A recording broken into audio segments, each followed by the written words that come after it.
captain usually checks the cameras to see if anything is going on. He also walks around the entire map to see if the crew is working. The engineer's job is to develop a source of energy, and that is why you see him right next to the lava pit. The doctor's job is to discover any form of life on this newly discovered planet, and the scientist's job is to conduct experiments. All this information will one day be sent to their commander. One day, while the scientist was conducting some experiments, he noticed some blood coming from this hole on the map of Polis. He took a sample of this blood and took it back to his laboratory to conduct some experiments. The scientist then accidentally got some of the blood that he found earlier on his skin, and he turned into an imposter. At the time, the scientist had no idea what was going on, but then evil took over his body. He was no longer the same person. After the incident, a few hours had passed. The captain was on watch duty and he had to go to the restroom. This was a terrible mistake. When the captain walked in, he was ready to do his business. And that is when the scientist walked in. When the captain looked at the scientist, he noticed that he was not the same person.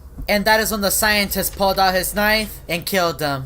The scientist then infected the rest of the crew, and he wanted to introduce them to their new leader. It was Murray. Murray sent his new imposters across the entire map of Polis to do his duties. He made the engineer create a bunch of vents scattered across the map. The scientist was left in charge to create a potion that would make the imposter stronger. The doctor's job was to find ways to create new monsters, and the captain's body was left forgotten.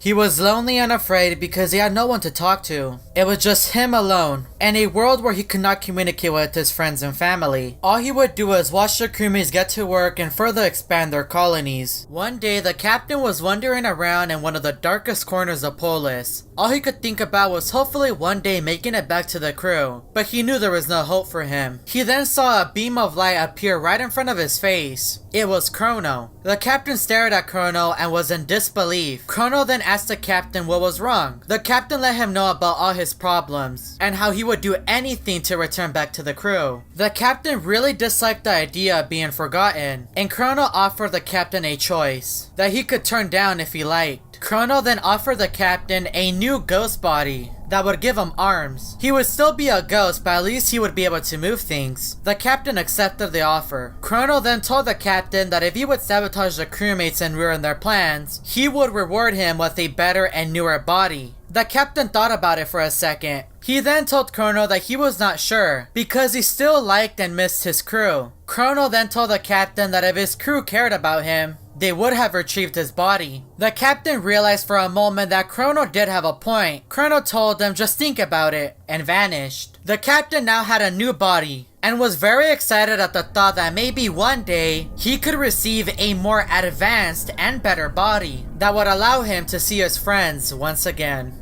A few days had passed and the captain was bored. He saw the crewmates doing a few tasks and decided to sabotage the lights just to mess with them. The crewmates panicked and ran to fix them. The captain found that really funny and would continue to sabotage the crewmates. But as time went on, that filled him up with hatred. He became addicted to scaring the crewmates. One day, while the captain was planning his next sabotage, Chrono appeared once again and asked the captain if he was ready to receive his new body. He also mentioned that he would receive a new name. The captain was honored and thankful for Chrono's help and accepted his offer. Everything went black for a second, and when the captain woke up, he had a new form. He was now Captivate. The captain no longer was the same person. All he had in his mind was death. Anger filled up his entire body, and the only thing he wanted to do was kill. After a few days of receiving the new body, he had killed over a dozen crewmates. Blood covered his entire body, and that is the story of Captivate.